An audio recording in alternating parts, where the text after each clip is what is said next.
افلا یتدبرون القرآن، تدبر قرآن، مولانا امین احسن اصلاحی۔ سورۃ الجمعہ۔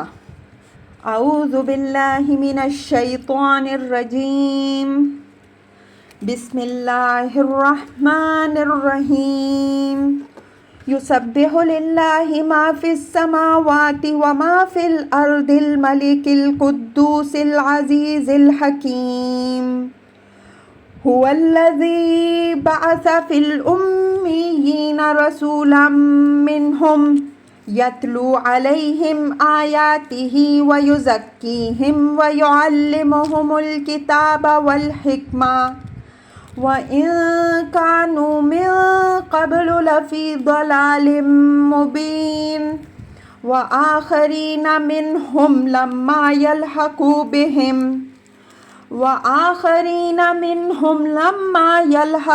بِهِمْ وَهُوَ الْعَزِيزُ الْحَكِيمُ۔ ذَلِكَ فَضْلُ اللَّهِ يُؤْتِيهِ مَن يَشَاءُ وَاللَّهُ ذُو الْفَضْلِ الْعَظِيمِ۔ مَثَلُ الَّذِينَ حُمِّلُوا التَّوْرَاةَ ثُمَّ لَمْ يَحْمِلُوهَا كَمَثَلِ الْحِمَارِ يَحْمِلُ أَسْفَارًا، بِئْسَ مَثَلُ الْقَوْمِ الَّذِينَ كَذَّبُوا بِآيَاتِ اللَّهِ وَاللَّهُ لَا يَهْدِي الْقَوْمَ الظَّالِمِينَ۔ قُلْ يَا أَيُّهَا الَّذِينَ هَادُوا إِن زَعَمْتُمْ أَنَّكُمْ أَوْلِيَاءُ لِلَّهِ مِن دُونِ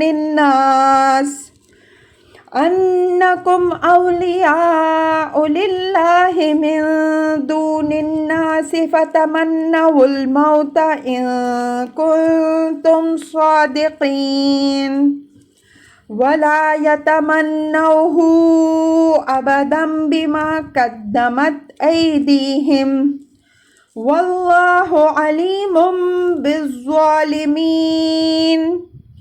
قُلْ إِنَّ الْمَوْتَ الَّذِي تَفِرُّونَ مِنْهُ فَإِنَّهُ مُلَاقِيكُمْ ثُمَّ تُرَدُّونَ إِلَى عَالِمِ الْغَيْبِ وَالشَّهَادَةِ فَيُنَبِّئُكُم بِمَا كُنتُمْ تَعْمَلُونَ۔ ترجمہ۔ تسبیح کرتی ہیں آسمانوں اور زمین کی ساری چیزیں اس اللہ ہی کی جو بادشاہ، قدوس، عزیز اور حکیم ہے۔ اسی نے اٹھایا ہے امیوں میں ایک رسول انہی میں سے جو ان کو اس کی آیتیں پڑھ کر سناتا ہے اور ان کو پاک کرتا ہے اور ان کو کتاب اور حکمت کی تعلیم دیتا ہے، اور بے شک یہ لوگ اس سے پہلے کھلی ہوئی گمراہی میں تھے، اور انہی میں سے ان دوسروں میں بھی جو ابھی ان میں شامل نہیں، اور اللہ غالب و حکیم ہے۔ یہ اللہ کا فضل ہے، وہ بخشتا ہے جس کو چاہتا ہے، اور اللہ بڑے فضل والا ہے۔ ان لوگوں کی تمثیل جن پر تورات لا دی گئی پھر انہوں نے اس کو نہ اٹھایا، اس گدھے کی ہے جو کتابوں کا بوجھ اٹھائے ہوئے ہو۔ کیا ہی بری تمثیل ہے اس قوم کی جس نے اللہ کی آیتوں کی تکذیب کی، اور اللہ ظالموں کو ہدایت نہیں دیا کرتا۔ ان سے کہو کہ اے وہ لوگوں جو یہودی ہوئے، اگر تمہارا گمان ہے کہ دوسروں کے مقابل میں تم اللہ کے محبوب ہو تو موت کے طالب بنو اگر تم اپنے دعوے میں سچے ہو، اور یہ ہرگز اس کے طالب نہ بنیں گے بوجہ اپنے ان کرتوتوں کے جو وہ کر چکے، اور اللہ ان ظالموں کو خوب جانتا ہے۔ ان کو بتا دو کہ جس موت سے تم بھاگ رہے ہو وہ تم سے دوچار ہو کر رہے گی، پھر تم غائب و حاضر کے جاننے والے کے سامنے حاضر کیے جاؤ گے، پس وہ تم کو ان سارے اعمال سے آگاہ کرے گا جو تم کرتے رہے ہو۔ الفاظ کی تحقیق اور آیات کی وضاحت۔ یسبح للہ ما فی السماوات وما فی الارض الملک القدوس العزیز الحکیم۔ یہ تمہیدی آیت معمولی تغیر الفاظ کے ساتھ پچھلی صورتوں میں بھی گزر چکی ہے۔ سابق سورہ میں صیغہ ماضی سبحہ آیا ہے اور اس میں یسبح ہے جو تصویر حال کا فائدہ دے رہا ہے۔ یہاں اللہ تعالیٰ کی 4 صفات بیان ہوئی ہیں۔ الملک جس کے معنی بادشاہ کے ہیں، القدوس جس کے معنی ہر نقص و عیب سے پاک کے ہیں، العزیز جس کے معنی جیسا کہ بار بار واضح کیا جا چکا ہے غالب و مقتدر کے ہیں، الحکیم وہ ذات جس کے ہر قول و فعل میں حکمت ہے۔ یہ چاروں صفات آگے والی آیت کی تمہید کے طور پر یہاں آئی ہیں۔ ان کی وضاحت آیت کی تفسیر کے تحت ہی مناسب رہے گی۔ هو الذی بعث فی الامیین رسولا منہم یتلو علیہم آیاتہ ویزکیہم ویعلمہم الکتاب والحکمہ وإن کانوا من قبل لفی ضلال مبین۔ فرمایا کہ اسی خدا نے جو اس کائنات کا حقیقی بادشاہ ہے، امیوں میں انہی میں سے ایک رسول بھیجا کہ وہ ان کو اس کی آیتیں پڑھ کر سنائے اور ان کو پاک کرے اور ان کو کتاب و حکمت کی تعلیم دے۔ تدبر کیجئے تو معلوم ہوگا کہ تمہید کی آیت میں اللہ تعالیٰ نے اپنی جو صفات گنوائی ہیں انہی کے تقاضوں کو بروئے کار لانے کے لیے اس رسول کی بعثت ہوئی ہے جس کا یہاں ذکر ہے۔ وہی خلق کا بادشاہ حقیقی ہے۔ اس کی اس صفت کا تقاضا یہ ہوا کہ اس نے اپنی رعیت کو اپنے احکام و ہدایات سے آگاہ کرنے کے لیے اس کی طرف اپنا رسول بھیجا جس کی صفت یہ ہے کہ یتلو علیہم آیاتہ وہ لوگوں کو اس کی تعلیمات و ہدایات پڑھ کر سنا رہا ہے۔ وہ پاک اور قدوس ہے، اس وجہ سے اس نے چاہا کہ وہ اپنے رسول اور اپنی تعلیمات کے ذریعے سے لوگوں کو پاکیزہ بنائے۔ چنانچہ اس کا رسول لوگوں کو عقائد و اعمال اور اخلاق کی خرابیوں سے پاک کر رہا ہے۔ یزکیہم پھر وہ عزیز اور حکیم ہے، اس وجہ سے اس نے ایسا رسول بھیجا جو اس کے بندوں کو شریعت اور حکمت کی تعلیم دے رہا ہے۔ یہاں لفظ کتبہ شریعت اور قانون کے مفہوم میں آیا ہے۔ شریعت اور قانون کا مؤثر نفاذ اسی کی طرف سے ہوتا ہے جو غالب و مقتدر ہو، لیکن اللہ تعالیٰ صرف غالب و مقتدر ہی نہیں بلکہ حکیم بھی ہے۔ اس وجہ سے وہ اپنے رسول کے ذریعے سے جس قانون کی تعلیم دے رہا ہے وہ مجرد اس کے زور اقتدار کا مظہر نہیں بلکہ اس کی حکمت اور بندوں کی دنیاوی اور اخروی مصلحت کا بھی مظہر ہے۔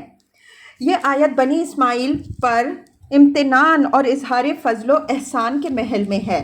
اس وجہ سے یہاں ان کے لیے لفظ امیین بطور ایک وصف امتیازی کے استعمال ہوا ہے۔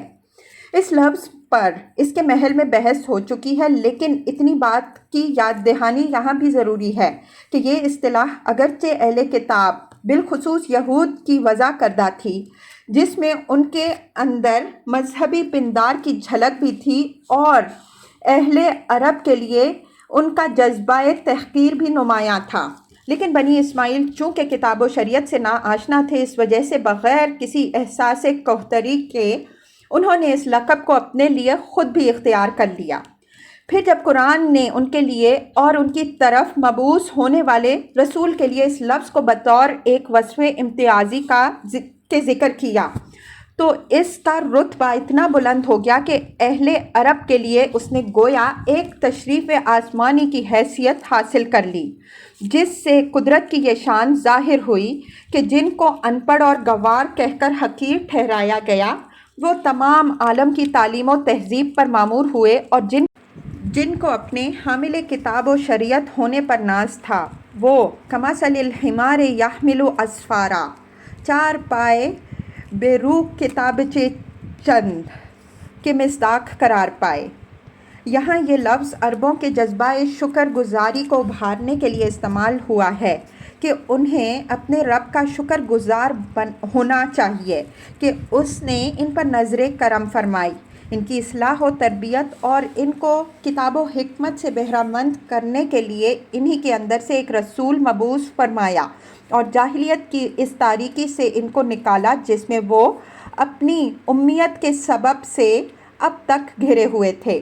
مطلب یہ ہے کہ جن کو یہ نعمت مل گئی ہے وہ اس کو حرز جاں بنائیں اور کوشش کریں کہ دوسرے بھی اس کی قدر کریں۔ ایسا نہ ہو کہ ناقدری کے سلب سے وہ اس سے محروم ہو کر رہ جائیں اور حاسدوں کا مقصد پورا ہو جائے۔ یہاں نبی امی صلی اللہ علیہ وآلہ وسلم کی جو صفات مذکور ہوئی ہیں ان پر سورہ بقرہ کی تفسیر میں ہم مفصل بحث کر چکے ہیں۔ اس پر ایک نظر ڈال لیجئے تاکہ آپ صلی اللہ علیہ وآلہ وسلم کی بعثت کے مقاصد سے متعلق جو غلط فہمیاں منکرین حدیث نے پھیلائی ہیں وہ دور ہو جائیں۔ بنی اسماعیل کے اندر بھی انہی صفات کے پیغمبر اٹھائے جانے کے لیے حضرت ابراہیم علیہ السلام نے دعا فرمائی تھی۔ سورہ بقرہ میں یہ دعا یوں مذکور ہے: ربنا وبعث فیہم رسولا منہم یتلو علیہم آیاتک ویعلمہم الکتاب والحکمہ ویزکیہم انک انت العزیز الحکیم۔ البقرہ 129۔ اے ہمارے رب، اور تو بھیجیو ان کے اندر ایک رسول انہی میں سے جو تیری آیتیں ان کو پڑھ کر سنائے اور ان کو کتاب اور حکمت کی تعلیم دے اور ان کو پاک کرے، بے شک تو غالب و حکیم ہے۔ اس سے معلوم ہوا کہ جس طرح یہ پیغمبر اللہ تعالیٰ کی صفات کے مظہر ہیں، اسی طرح حضرت ابراہیم علیہ السلام کی اس دعا کے بھی مظہر ہیں جو آپ نے اولاد اسماعیل سے متعلق فرمائی تھی۔ گویا گوناگوں صفتیں آپ کے اندر جمع ہیں۔ یہ نوید مسیح علیہ السلام ہیں اور دعائے ابراہیم علیہ السلام یہ اللہ تعالیٰ کی صفات کے مظہر ہیں، اور پھر یہ کہ وہ تمہارے ہی اندر کے ایک فرد ہیں۔ تمہارے اور ان کے درمیان اجنبیت اور غیریت کا کوئی پردہ حائل نہیں ہے۔ تمہیں حقیر ٹھہرانے والے تمہیں یہ طعنہ نہیں دے سکتے کہ تمہیں ان کے یا کسی اور کے واسطے سے روشنی ملی، بلکہ اللہ نے تمام خلق پر تم کو سر بلند کیا کہ تمہارے ذریعے سے سارے جہان میں اجالا کرنے کا سامان کیا۔ یہ امر یہاں واضح رہے کہ حضرت صلی اللہ علیہ وآلہ وسلم کی بعثت اگرچہ امیوں کے اندر ہوئی، لیکن آپ صلی اللہ علیہ وآلہ وسلم کی دعوت تمام خلق کے لیے ہے۔ اس مسئلہ پر مفصل بحث اس کے محل میں ہم کر چکے ہیں۔ یہاں صرف اتنی بات یاد رکھیے کہ حضرت صلی اللہ علیہ وآلہ وسلم دو بعثتوں کے ساتھ مبعوث ہوئے، ایک بعثت خاص، دوسری بعثت عام۔ آپ صلی اللہ علیہ وآلہ وسلم کی بعثت خاص بنی اسماعیل کی طرف ہوئی، اور اس بعثت کے فرائض کی تکمیل حضور صلی اللہ علیہ وآلہ وسلم نے بذات خود فرمائی۔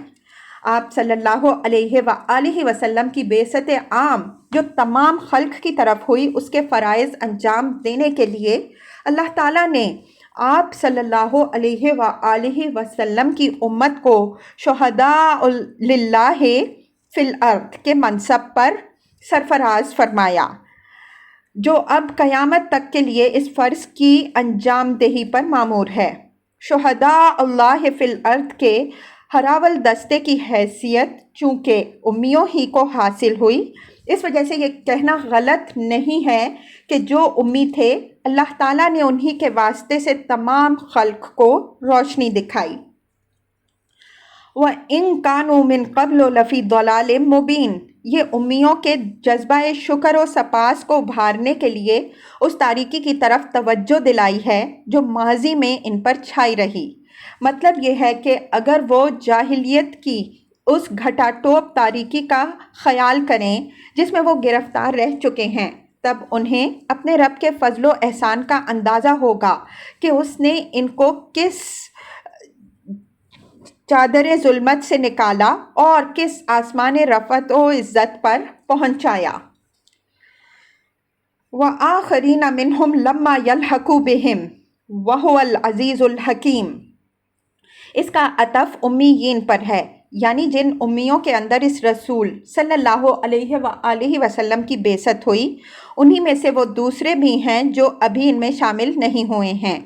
یہ اشارہ ان بنی اسماعیل کی طرف ہے جنہوں نے ابھی اسلام قبول نہیں کیا۔ اس سے یہ بات نکلی کہ اوپر اگرچہ لفظ امیین عام استعمال ہوا ہے، لیکن اس سے مراد صرف وہ بنی اسماعیل ہیں جو مشرف بالاسلام ہو چکے تھے۔ چنانچہ آیت کا آخری ٹکڑا وَإِن كَانُوا مِن قَبْلُ لَفِي ضَلَالٍ مُبِينٍ اس پر دلیل بھی ہے۔ اب اس آیت میں نہایت خوبصورت اور بلیغ اسلوب سے بنی اسماعیل کے ان لوگوں کو بھی دعوت دے دی جو ابھی اسلام سے بیگانہ تھے۔ لفظ منہم سے اس حقیقت کی طرف اشارہ فرمایا کہ انہی امیوں میں سے جن کے لیے یہ آسمانی نعمت اتری ہے، کچھ دوسرے بھی ہیں لیکن ابھی وہ اس سے بدکے ہوئے ہیں۔ گویا نہایت لطیف اسلوب سے ان کو دعوت دی گئی ہے کہ جن کے لیے یہ خوان نعمت بچھایا گیا ہے اور جو سب سے پہلے مدعو ہیں، حیف ہے کہ اگر وہ اس سے محروم رہیں۔ لما یلحقوا بہم، ابھی وہ ان سے ملے نہیں، کہ الفاظ کے اندر یہ بشارت بھی مضمر ہے کہ گو ابھی وہ ملے نہیں لیکن عنقریب مل جائیں گے۔ گویا یہ مستقبل قریب میں ان کے قبول اسلام کی اسی طرح کی بشارت ہے جس طرح کی بشارت سورہ ممتحنہ آیت 7 میں گزر چکی ہے۔ وَهُوَ الْعَزِيزُ الْحَكِيمُ، یہ اللہ تعالیٰ نے اپنی اس سنت کی طرف اشارہ فرمایا ہے جو ایمان و ہدایت کے باب میں اس نے اختیار فرمائی ہے۔ وہ چاہے تو ساری خلق کو ہدایت بخش دے، وہ عزیز و غالب ہے، لیکن وہ حکیم بھی ہے، اس وجہ سے وہ ہدایت سے انہی کو سرفراز فرماتا ہے جو اس کی حکمت کے تحت سزاوار ہوتے ہیں۔ سورہ دہر میں اس حقیقت کی طرف یوں اشارہ فرمایا گیا ہے، وَمَا تَشَاءُونَ إِلَّا أَن يَشَاءَ اللَّهُ إِنَّ اللَّهَ كَانَ عَلِيمًا حَكِيمًا يُدْخِلُ مَن يَشَاءُ فِي رَحْمَتِهِ۔ الدہر آیات 3 تا 4۔ اور تمہارا چاہنا کچھ نہیں مگر یہ کہ اللہ چاہے، بے شک اللہ ہی علم و حکمت والا ہے، وہی اپنی رحمت میں جس کو چاہے گا داخل کرے گا۔ ذَلِكَ فَضْلُ اللَّهِ يُؤْتِيهِ مَن يَشَاءُ وَاللَّهُ ذُو الْفَضْلِ الْعَظِيمِ۔ یہ اسی فضل عظیم کی طرف اشارہ ہے جو اللہ تعالیٰ نے امیوں پر فرمایا اور جس کا اوپر ذکر ہوا۔ ارشاد ہوا کہ یہ اللہ تعالیٰ کا فضل ہے، اس پر کسی کا اجارہ نہیں ہے، وہی جس کو چاہتا ہے اس کے لیے انتخاب فرماتا ہے، اور اس کا ہر چاہنا اس کی اپنی حکمت پر مبنی ہوتا ہے، کسی دوسرے کو اس میں ذرا بھی دخل نہیں ہے۔ مطلب یہ ہے کہ اگر یہود کو اس پر حسد ہے تو وہ جتنا حسد کرنا چاہیں کر لیں، اس سے وہ اپنا ہی نقصان کریں گے، کسی دوسرے کا کچھ نہیں بگاڑیں گے۔ خدا نے امیوں کو اپنی چیز دی، کسی دوسرے کی نہیں، کہ وہ اس پر غصہ کا اظہار کرے۔